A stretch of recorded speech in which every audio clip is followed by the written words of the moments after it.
nga po pala si Motmot Losaria, taga 13 Martires, Cavite. Gawang JC Works Kalapati itong ilalaro namin. 70cc, 2-pass engine.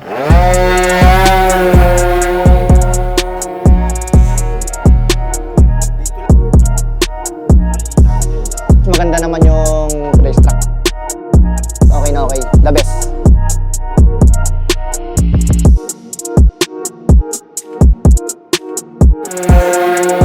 Gusto mag-testing, dito lang po kayo sa Riot Drag Avenue. Safe na safe, napakaganda ng race track nila.